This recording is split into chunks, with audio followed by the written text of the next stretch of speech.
akibatnya banyak trik-trik yang bisa dipakai untuk ngakalin supaya ketika kita mengkonsumsi si mie instan ini, kita bisa meningkatkan derajatnya menjadi agak lebih baik, sehat. Benar. Menjadi lebih sehat.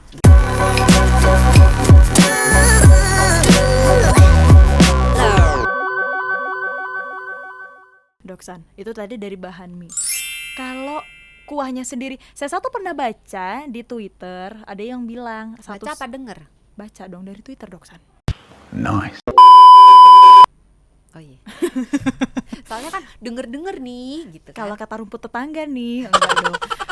Katanya ada satu chef gitu, dia sempat ada yang nanya kalau misalnya kuah si mie instan ini tadi, kita bilangnya mie ini ya, mie rebus ya berarti ya.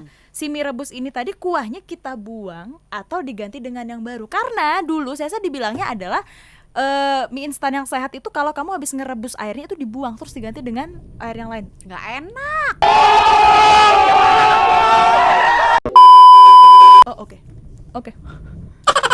Jadi berarti itu nggak masalah ketika nanti udah masak si mie rebus. Jawabannya tadi apa? Belum selesai kan, tadi ada yang bertanya kepada. Oh iya. Kalau jawaban kata si chefnya tuh nggak masalah, lebih benar kayak yang kata Doksan. Sebenarnya enak dengan ada si mereka mie. belum tahu kan, tadi di kata-katanya Dokter Santi kan belum direkam. Oh iya, lanjut Doksan. Berarti katanya Dokter Santi apa nih? Sebetulnya di dalam kuahnya, air rebusan kuahnya itu malah terkandung Waduh. vitamin-vitamin yang luruh dari si mie-nya itu. Mie-nya. Karena ketika membuat mie, produsen menambahkan vitamin, menambahkan biasanya vitamin A sih. Mohon dikoreksi kalau salah.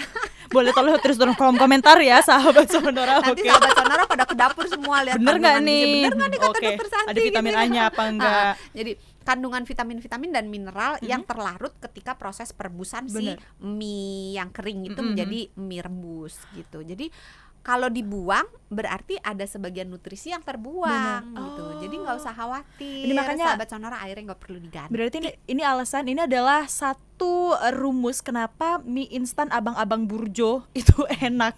Good job. Iya.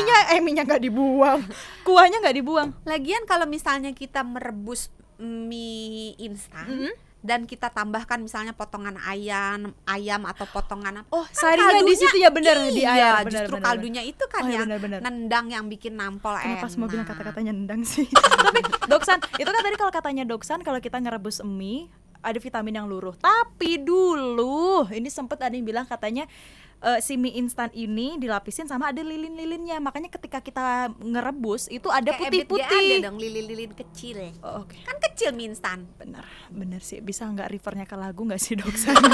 Katanya gitu. Jadi ketika direbus itu kan airnya tuh ada yang putih-putihnya gitu loh. Itu katanya lilin. Bener nggak nih Dok?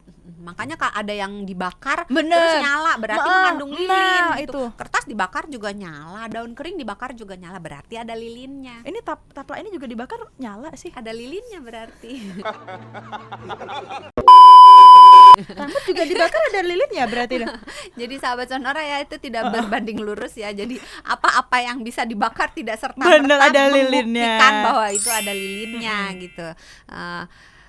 Di dalam mie instan itu tidak pernah dilarutkan lilin, dicelup gitu, siapa tahu jadi lebih awet gitu loh Dok. Nah, pengawetan mie instan bisa dilakukan bisa jadi awet gitu karena kadar air yang ada dalam mie instan itu sedemikian rendahnya sehingga bakteri-bakteri itu nggak ada yang tahan. Bakteri itu kayak kita butuh air untuk minum, dan mereka kalaupun berpuasa tuh ada waktu berbukanya, ada waktu bersahurnya.